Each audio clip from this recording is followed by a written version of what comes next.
Hi everyone, welcome back. I'm delighted to welcome Lutfey Siddiqi. Lutfey is an Adjunct Professor at the National University of Singapore and a visiting professor in global practice at the London School of Economics. He was previously Global Head of Emerging Markets for Foreign Exchange Rates and Credit at UBS Investment Bank, and prior to that, a Managing Director at Barclays Bank. Lutfey was recognized as a young global leader by the World Economic Forum in 2012, where he has spoken on the official program at Davos for several years and serves on their Global Futures Council. He'll be talking about implementing stakeholder capitalism in an era of radical uncertainty. Lutfey, thank you for joining us today. Thank you, Patrick, and good afternoon, everyone, and thank you for your time today. So let's dive straight in. How do we implement stakeholder capitalism in a world of radical uncertainty? Let's see if I can move the slides. Okay, I hope you can see the slides change.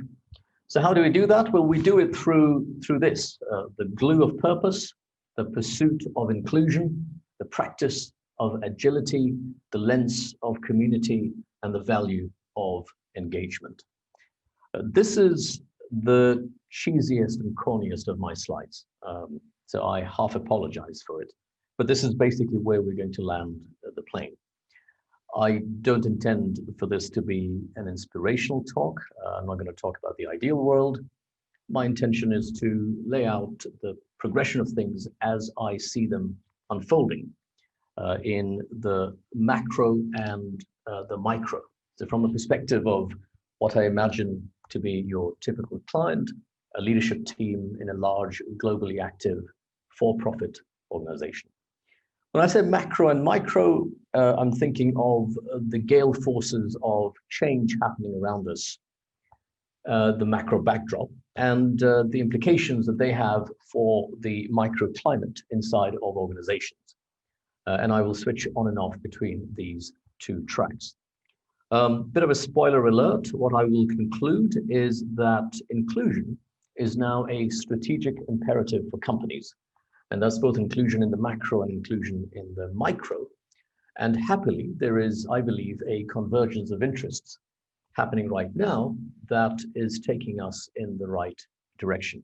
So my invitation to you here is to exercise agency from your position of influence, your advisory role in helping your clients see that the bandwagon of stakeholder capitalism is on the move, and they have an opportunity to not only jump onto it, but to actually lead and drive the train.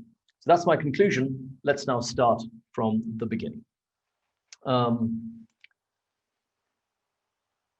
So let's start from August 2019, about 15 months ago. The reference narrative for corporations went through a threshold moment at the time. That was the month when the Business Roundtable, whose members are chief executives of major US corporations, they issued a declaration which was path-breaking. And they basically said that the purpose of a corporation is to serve all stakeholders, not just shareholders. So moving away from the primacy of shareholders. And that was 49 years since Milton Friedman's seminal essay, where he effectively argued that the business of business is business, and the focus should be on return on shareholders' equity, and wider stakeholder considerations are value destructive. There is a New York Times op-ed, which is available online from the time. It's about 6 pages, highly accessible if you are interested. And it summarizes the ethos on which my generation of investment bankers operated, certainly in the first decade of this century. There is elegance in that argument, but there are also flaws in that argument. And there are some red flags that I believe are valid, which I will touch on later on. But the point is that by January of this year, the battle of rhetoric seemed to have been won by the stakeholder guys. And almost 5 years since the UN Sustainable Development Goals, the Paris Private Climate Agreement, the role of business in delivering social outcomes, environmental outcomes, is squarely on the spotlight. But there is what I would call a knowing-doing gap. I think it was Accenture that, together with the UN Global Compact, conducted a survey of global CEOs at around the time of the UN General Assembly last year. And it basically showed that 3/4 of CEOs believe that businesses should contribute to global goals, but only 21% of them believe that businesses are currently doing anything material. So there is a clear gap between statements of intent and actual action. Now, to be fair, we should take stock of how far we have come. Impact investing, green finance, financial inclusion. These are part of the speaking notes of mainstream CEOs of mainstream banks right now. They were all on the fringes of the agenda just a few years ago. Take the Principles for Responsible Investing, PRI. I sit on the London School of Economics Investment Committee, and we, together with many others, presided over us becoming a signatory of PRI. And I believe more than half of all institutional investors now, over $80 trillion of assets under management, are managed under by PRI signatories. There's a new responsible banking, principle of responsible banking that came out last year, and 130 banks have signed up to that. Several other examples, the Women on Board initiative in the UK has made tremendous strides. So whatever you feel about Davos, if you look at the agenda of the Davoses over the last few years, I think it's clear that the center of gravity has been shifting over the years towards stakeholder capitalism. And you could debate the speed and materiality of that, but I think the direction has been clear, which is also why I wrote an article for the FT called How Too Much Virtue Signaling Hinders Stakeholder Capitalism. And I basically argued that we should not be contaminating the movement with tokenism, but let's come back to that in a moment. What else has been happening in the past decade? Well, the fourth industrial revolution. What's the fourth industrial revolution? Well, it's extreme automation combined with extreme connectivity and the feedback loop between them. Why do we care? Well, let's look at the kind of changes that it has brought on. What does the top 10 list of companies, listed companies, look like right now? Microsoft, Apple, Amazon, Google or Alphabet, Alibaba, Facebook, Tencent. You have to get to number 9, 8 or 9 before you can see one of those companies that we used to know them as. 2018 was the last time that JP Morgan Chase was in the top 10. 2017 was the last time that ExxonMobil was in the top 10. You know, Exxon was number 2 in 2014. It was number 1 in 2011. Let's take Walmart. 2014 was the last time that Walmart was in the top 10. And Amazon hadn't featured in the top 10 until the last quarter of 2015. And, you know, today, Zoom has overtaken ExxonMobil. Amazon surpassed Walmart, I think, last year, and today it's already 2.5 times the size of Walmart. What else can we glean from that? You remember the time when WhatsApp was acquired by Facebook. They paid $20 billion for a company that did not make any money. But to me, the more remarkable thing is that the headcount of WhatsApp was less than 100. Whereas a similarly valued company, United Airways, for example, they have 70,000 people. And you can see that, you know, a large amount of headcount maps onto 20 billion. In the case of WhatsApp, it's this very, very tiny number of people, which has implications for jobs and skills in the new world order. Concepts of Uberization, servicification of products. I won't go into them in detail now. But again, from a jobs point of view, I asked one of the large global consulting firms, what is one job that you have now which is significant that did not exist 10 years ago? And I would invite you to also ask this question to yourselves. And he said, well, the head of cyber risk, that's $1 billion business now, that didn't exist 10 years ago.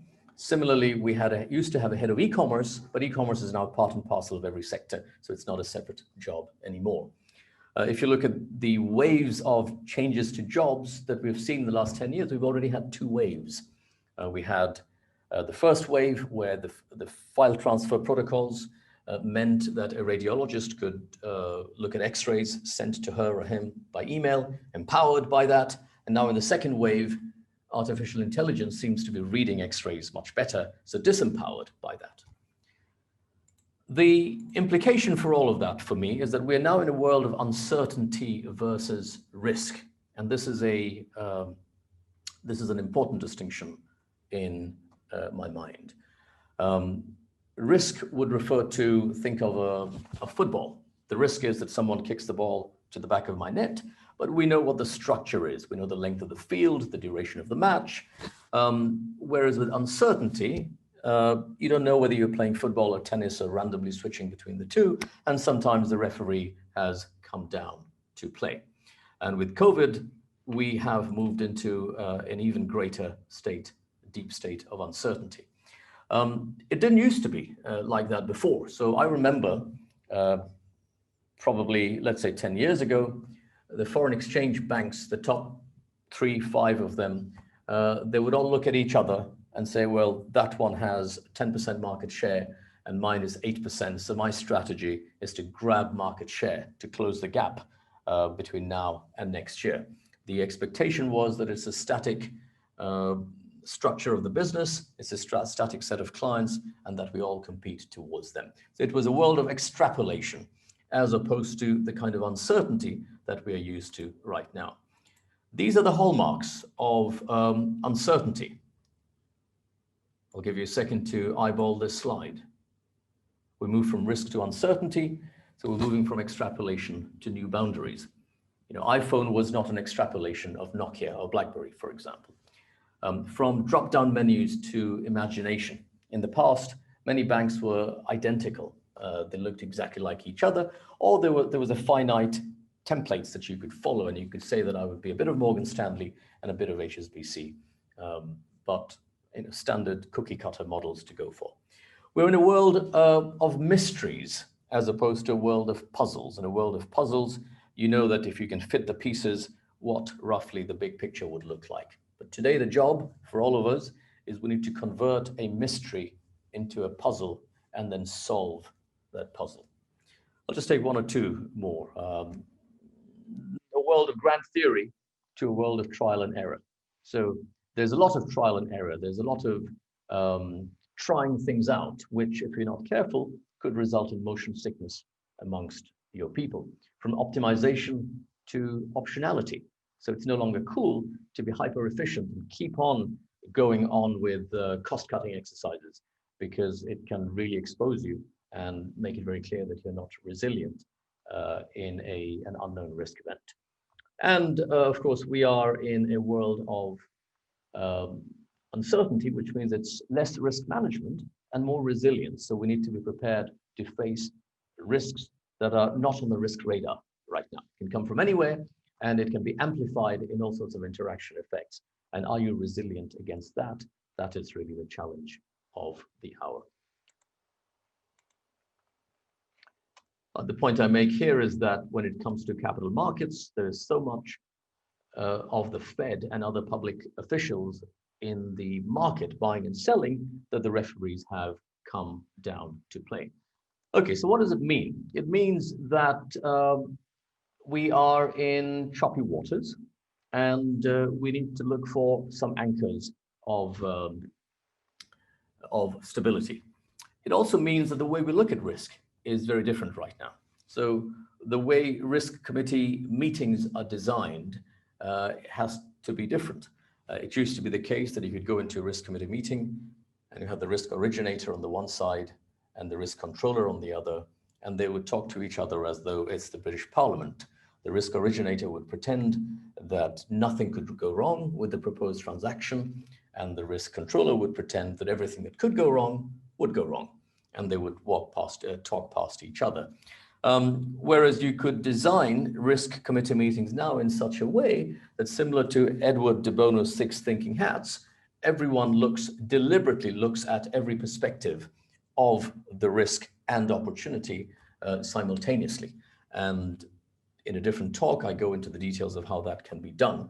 But the takeaway for us right now is that we should think of the fact that the design of meetings matters in terms of the kind of outcome you would get.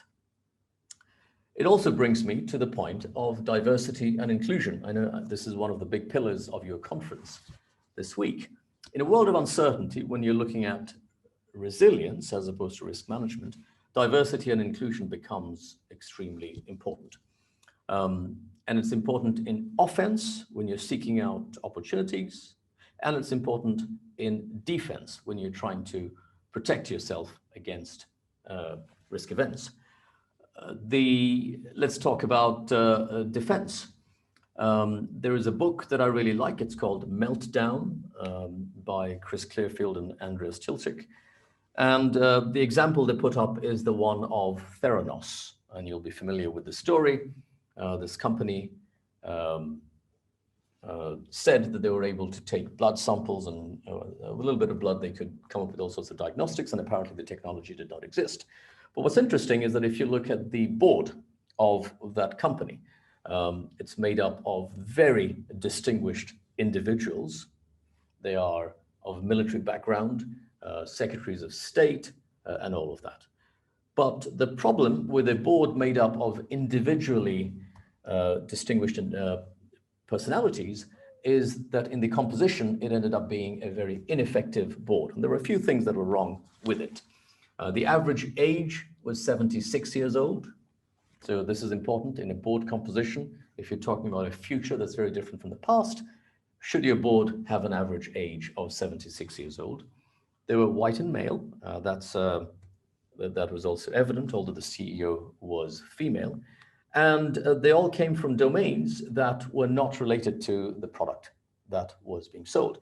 Now, you don't need 100% domain expertise to be on the board of a company. There's another study that the book points out where that shows that when you study bank failures, community banks in the US, those that had a board 100% made of bankers were more likely to fail. So you do need people from unrelated domains to really provide diversity. And diversity has two roles. One is you get representation, and that representation ensures that you get to sweep across the full range of perspectives that otherwise may not be possible.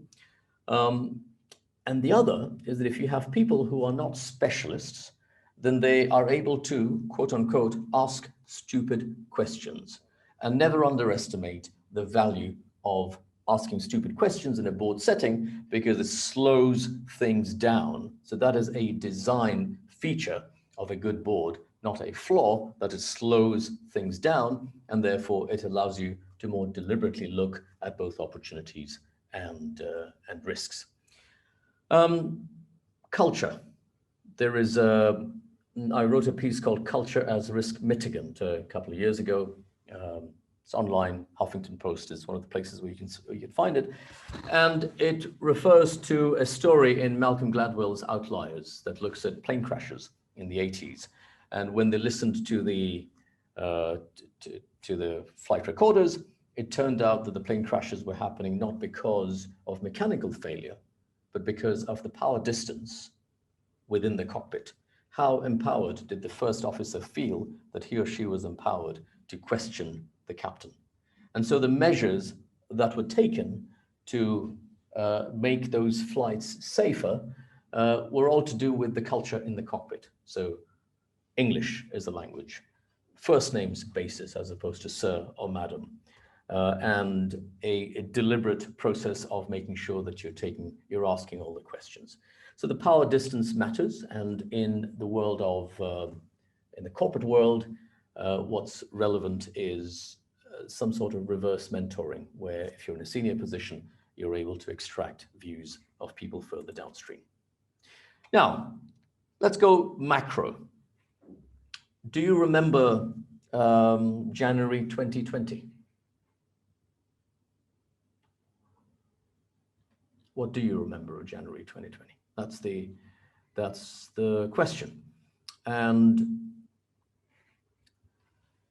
here's what I remember, that global growth had already been downgraded several times in the year 2019. It was the weakest year of growth since the global financial crisis.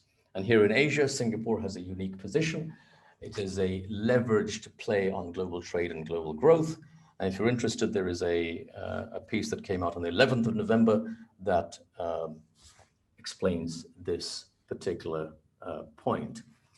What else was happening? If you look at the Federal Reserve, they had started hiking interest rates back in 2018. And by last year, they had already had to start reversing that altogether. And China-US trade war that had just about reached stage 1 settlement. It was an awkward settlement. And for us in East Asia, the problem is that even if you are, if you're not bearish on China, you can still be concerned about the rest of rest of Asia, because the economic model of the rest of Asia is to sell into China, which then on-sold through processing into the US. Again, there's a separate piece that I will not go into, which talks about this macro backdrop. What was also happening is, in January of 2020 is that the theme of Davos was stakeholder capitalism. And I brought up the issue of virtue signaling, that look, the things are making progress, but you could potentially contaminate the progress made under stakeholder capitalism with tokenism.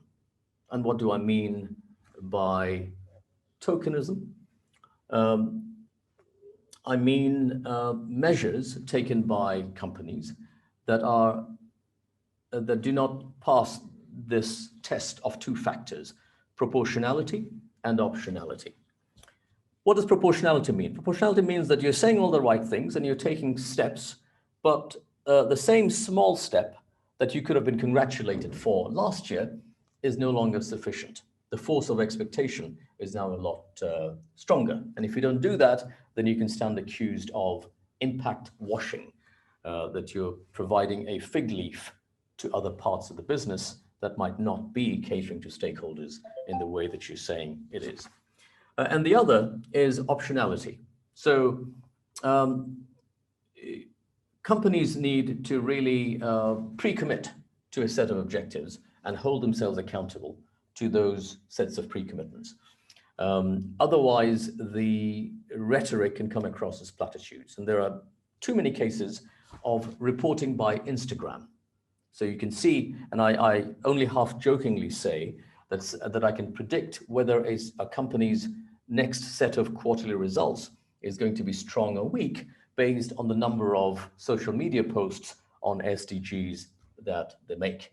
If there are too many of those posts, then I can almost predict that the financial return in the next quarter is not going to be that good. At the same time, if they have a good quarter, then they don't seem to make any mention of those at all. So this optionality of moving back and forth at your convenience, I think is not really going to work. So tokenism is not going to work. At the same time, I make the comment, but is there a case of faking it till you make it? So in January, in Davos, we saw Bank of America, Accenture, Ernst & Young, several of these companies make genuine pledges on what they're going to do under the umbrella of stakeholder capitalism. There are some others who were very clearly engaged in tokenism. And there is a school of thought that says, do not let perfection get in the way of good.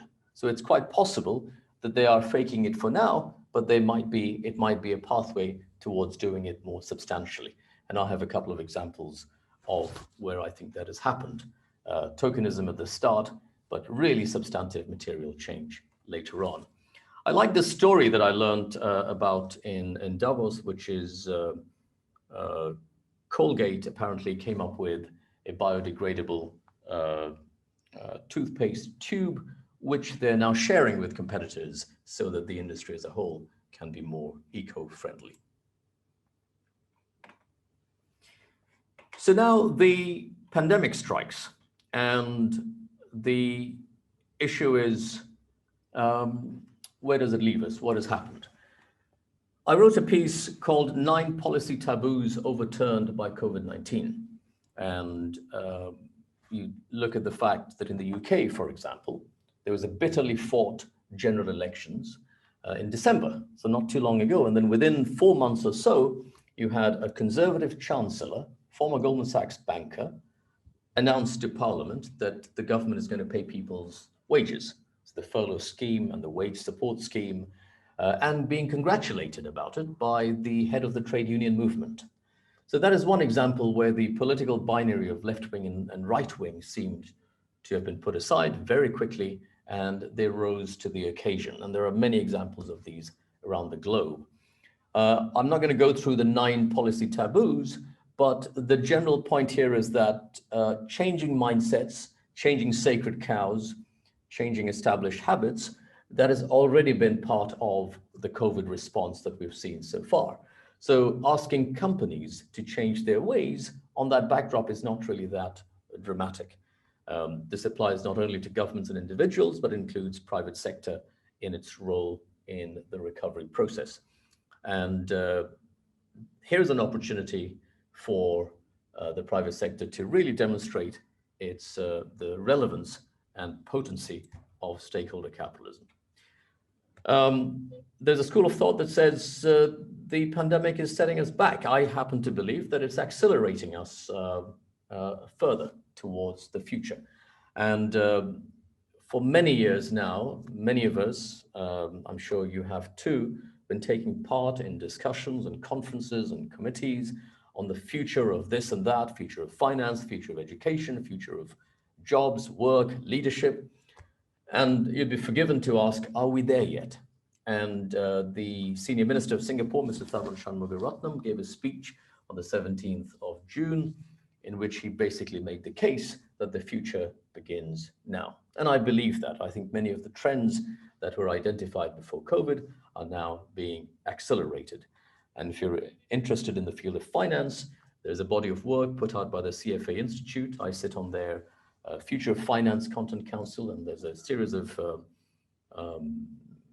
white papers out there on the future of the investment firm and the profession and the industry, which might be of interest to you. I'm going to skip that for now. And again, underscore the world of uncertainty versus risk, radical uncertainty, and how that applies to the world of jobs.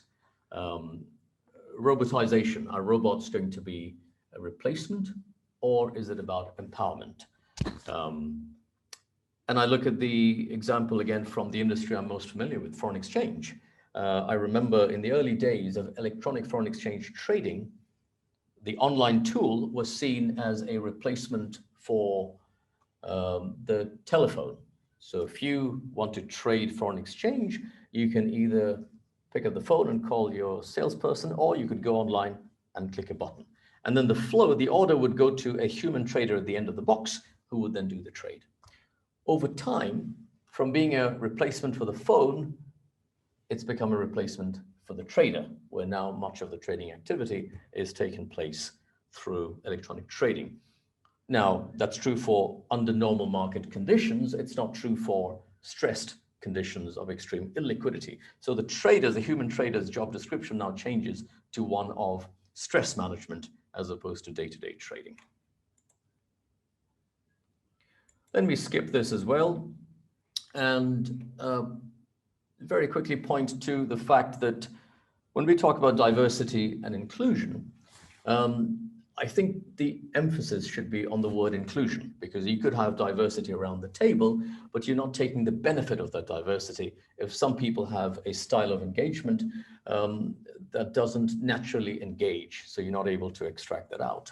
And the London School of Economics, a colleague of mine, Professor Grace Lorden, has this month launched the Inclusion Initiative, which looks at exactly this issue, the practice of inclusion in the financial services industry, not in airy-fairy terms, but in terms of what works. So if you have inclusion policies, are they really working? What are the insights from behavioral science that you can bring to bear on this. And many of these issues have even become even more exacerbated under lockdown or working from home. And you can find this online. I'd encourage you to take a look at it if you want to.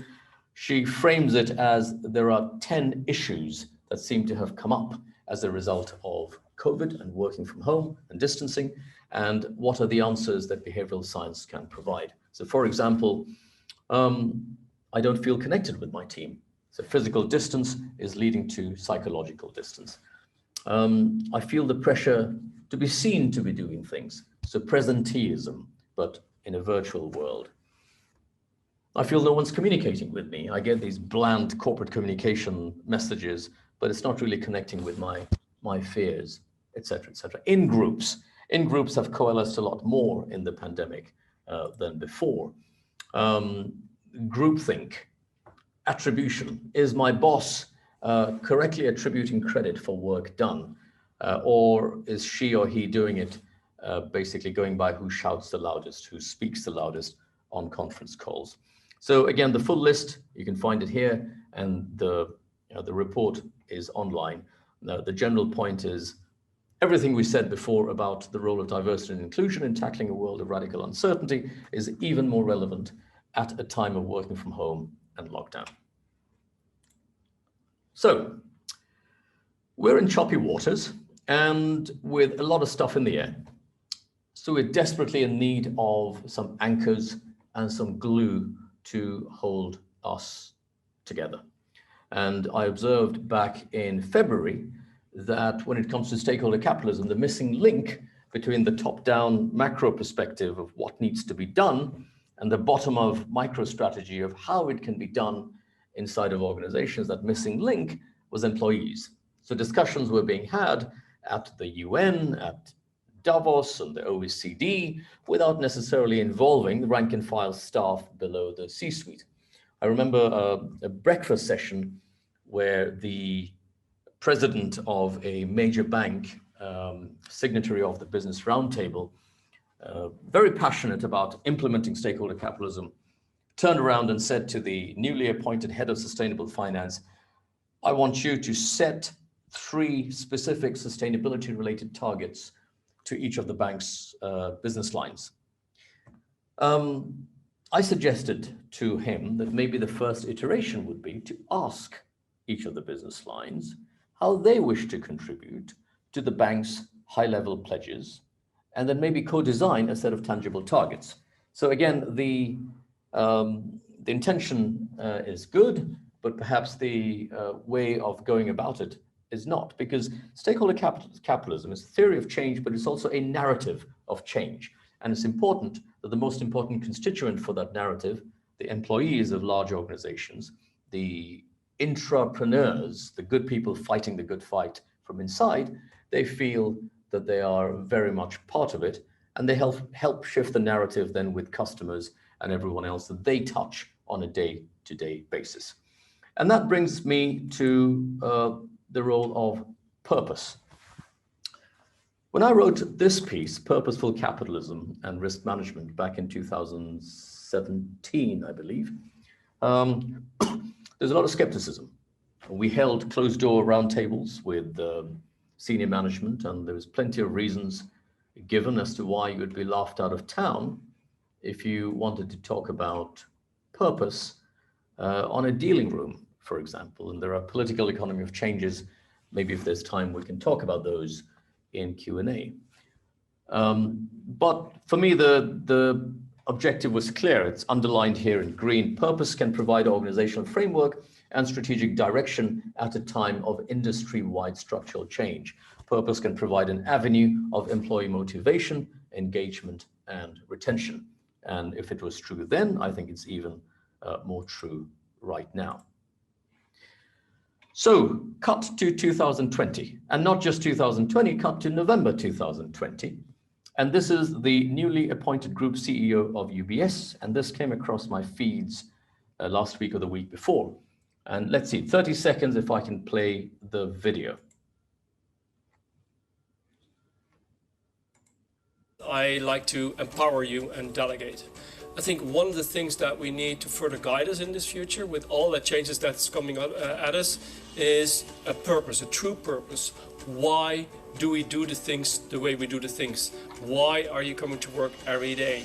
And it's that deep purpose that will, if we develop it well, and we do that together, and we will do that together, that will guide us in order to continue to be successful also in the future. So, this is this month, new CEO. Notice the emphasis on co-creating the purpose together, which is very important. You hear about previous iterations of culture change in banks without lasting impact because they were not invented inside. Either consultants or marketers, maybe even some of you in recruiting firms came up with what to do as opposed to it being co-created. Also, by the way, it matters who delivers the message. The messenger effect of the adoption of culture or purpose statements is important. BNP Paribas came up with a 1-minute purpose video that I thought hit the ticked many of the boxes. Let's give it a minute. Let's watch that as well.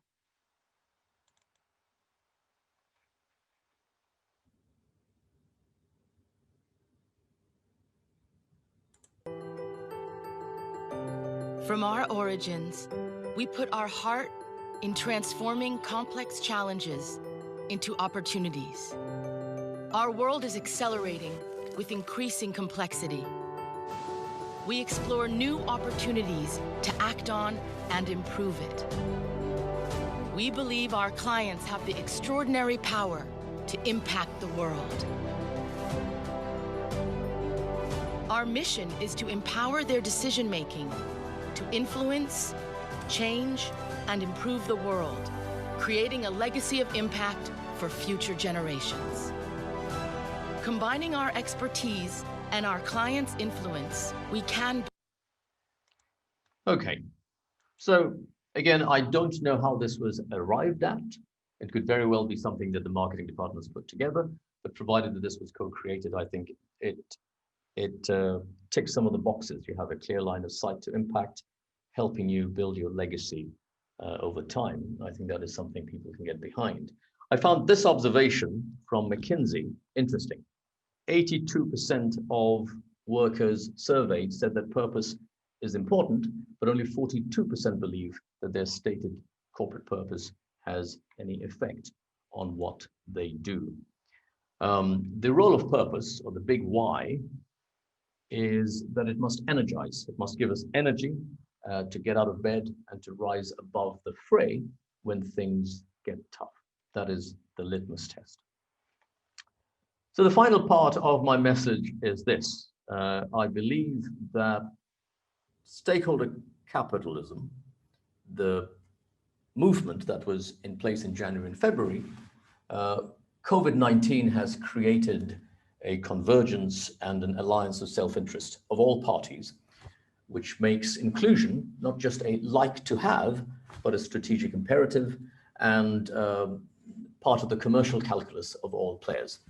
Take two examples from Singapore. Both DBS Bank and UBS Bank have made commitments with regards to jobs and skills that they will create and train over the next year. And those measures are very ambitious, and you could ask, how are they justified from the perspective of return on equity, particularly when the outlook for earnings is murky? And I've spoken to some of them in the C-suite, and they will admit that in the current economic environment, the first instinct is to cut back on hiring and costs in general. But at the same time, they realize that if you have an entire cohort of fresh graduates who are coming out of higher education without jobs, that cannot be good for business. So the self-enlightened realization is that economy is a circular flow of income, and your spending is my income and vice versa, and demand needs to come from some sources. If you're a small company, you can say that, look, I don't have the ability to influence that, I might as well just preserve myself. But with scale, it really is now something that you can influence and have and your actions have an impact on the demand for the products that you are trying to sell. demand has to come in a world of inequality. Demand has to come from new sources. So it's the macroeconomic phenomenon of inequality has a micro implication for the demand for your goods. You need new sources, new communities, new regions, and new markets. I read about Pearson, the education group, recently issued what it claims to be the world's first education-linked social bond, proceeds of £350 million. And it says that they will use the money to deliver education to underserved learners and communities from low-income backgrounds. I look at this and I think, well, I think you may have done this anyway, whether it's wrapped as an inclusion project or not. Where else would your growth come from? So it's a happy double coincidence of inclusion being a strategic driver of your growth. So that is from the perspective of companies, investees of capital. It's also true for investors, providers of capital. I take the view that existing assets, entire asset classes, are saturated, and the outlook for returns is low. Interest rates will remain low for a very long time to come. And what would you do as investors? You need new securities, you need new asset classes. The finance industry now has a commercial and an existential impetus to rapidly bring the field of responsible investing, which was on the sidelines, into the mainstream, so green bonds and things like that. More money should flow into previously excluded sectors with significant impact on the real economy. So it'll help deepen capital markets in emerging economies, build a local pensions and insurance industry, which in turn will help fund infrastructure, so on and so forth. And we're already seeing large influential investors, institutional investors, sovereign wealth funds. I think we heard from Temasek earlier today. They are leading the way. They have underscored long-term themes such as ESG factors and the importance of these factors in their investing activities. And I think they will crowd in private sector investors from elsewhere. And I would take them seriously. They don't usually mess about with washy-washy, warm and fuzzy stuff unless it makes sense.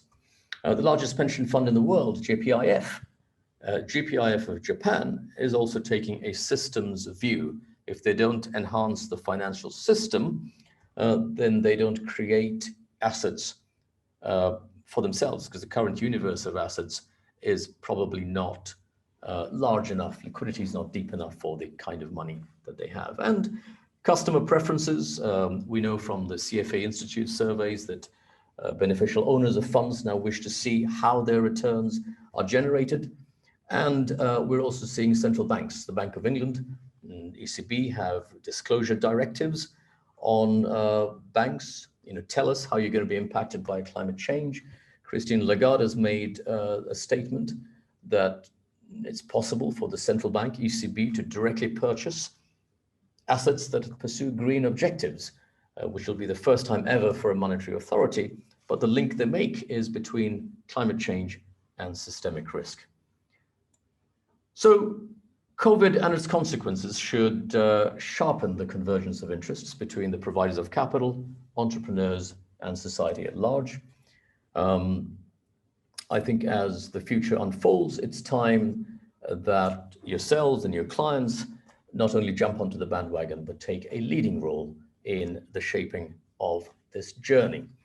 Before I end, I wanted to end on with a video. This is again a video that randomly came through my feeds. I have no idea what the background to that is, but it seems to me to hit a few, tick a few boxes. Again, it represents a good story about a corporate purpose of generosity.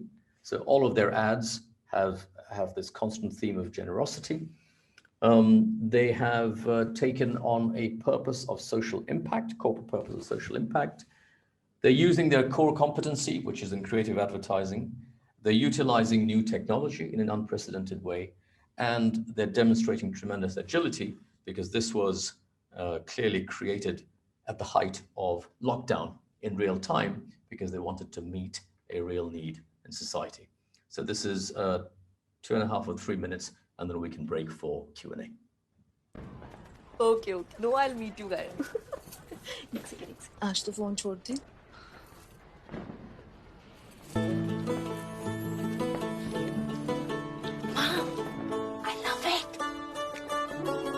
सुनो तुम्हारी choices class है।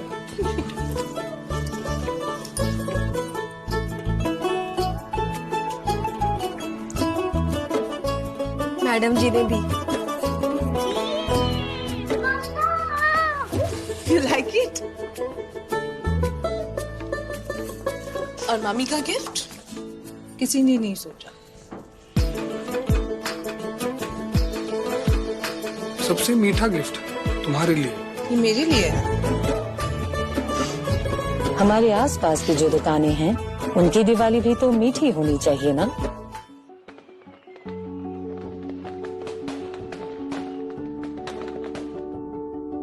India is home to more than 6 crore small businesses, and they've been fighting for survival after the coronavirus outbreak and the lockdowns.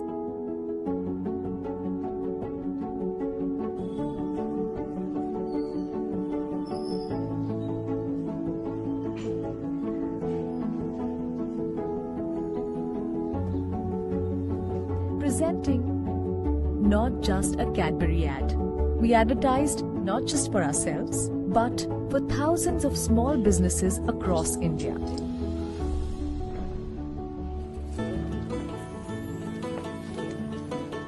Mom, I love it.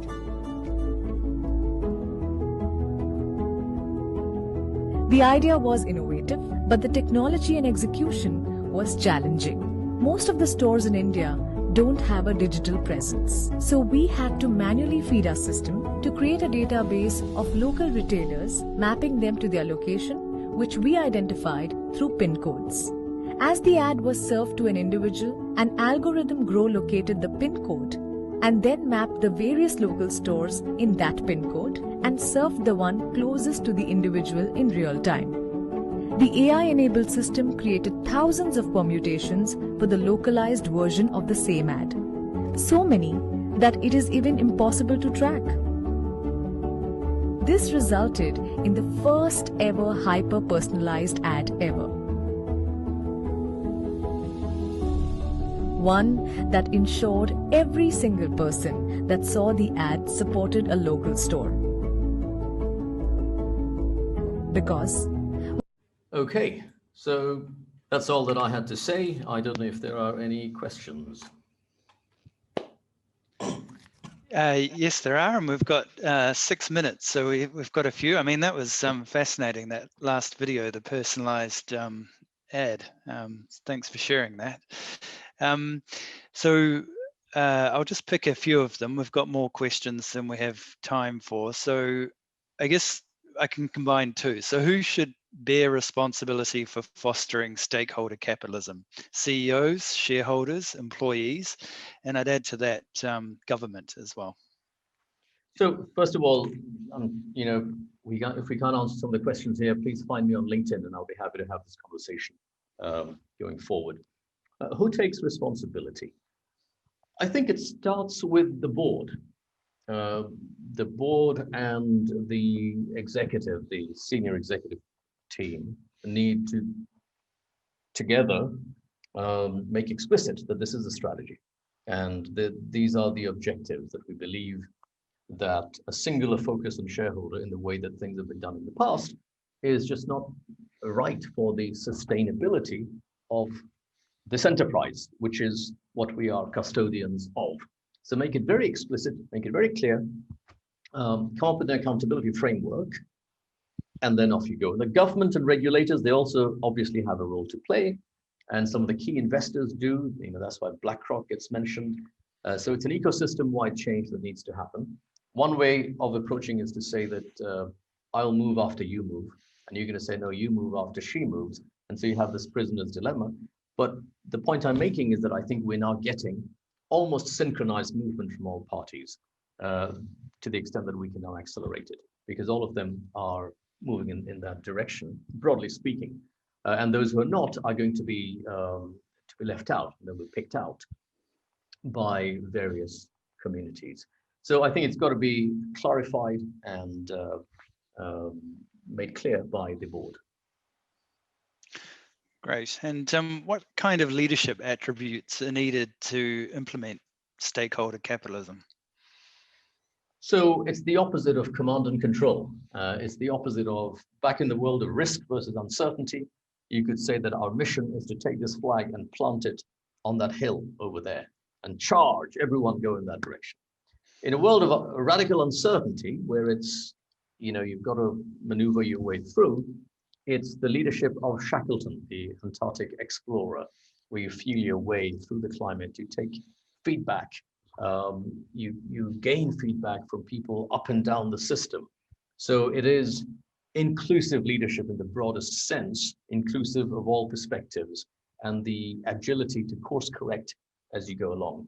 There's a separate talk I give on leadership, but I will stop here broadly in broad terms. That's what I think is required. Okay, and I think we've got time for one more. I mean, I guess what's the role of government in this? So to what extent does government regulation and policy impact the commitment of business to these broad social and environmental goals versus the influence of other stakeholders? So I'm seeing movement on this in various countries that have different degrees of government involvement in the debates. If I take Singapore, where I'm sitting right now, they have a government that put together a business committees and 15 CEOs, I believe as early as May or June, and it's called the Building Better Committee. So they are the 15 CEOs with government ministries to work out not how we bounce back, but how we bounce forward from the pandemic, and what does it mean for skills and jobs and so on. So when it comes to skills training, you have an understanding that in this world order, skills training is a public good. So you go to the National University of Singapore, you want to do executive training, you ask the questions, FAQ, will I get financial assistance? And it'll say, well, if you're a Singaporean over the age of 45, you will get almost a 90% discount. If you're below the age of 45, you might still get a discount if you work for a small and medium enterprise, if they want to pay for it. So you have this, you pay 10%, your company pays, and the government pays. So you have this three-way investment into something like this. I looked at the same course, similar course offered in London, FAQ, will I get financial assistance? And it says, speak to your employer. So you can see that there is a very different, almost cultural approach to that. And it's because the political culture in some countries are extremely binary. You're either Labour or Conservative, right-wing or left-wing, whereas this transcends left-wing and right-wing, and it's really a bit of both. Great. Well, we're 2 minutes away from finishing, so I think we probably don't have time for another question. So at this point, I'll thank you so much for joining us. It's a very hard slot, the second to last on a 3-day conference, but you did a fantastic job. Heaps of really interesting insight there, and I'm sure lots of people will be listening to that recording as well. So at this point in time, there'd usually be a loud round of applause, which obviously we can't hear because it's virtual, but thank you so much for taking the time to join us today. Thank you, Patrick. All the best. Bye-bye. And I just want to tell you what's coming next. So we now have a 15-minute break. Then our global panel on women in STEM will join us. We've got people participating from Google in Italy, from India, from Australia, and from South Africa. So a truly global panel. It's going to be a fascinating session, and I hope you can join us in 15 minutes' time.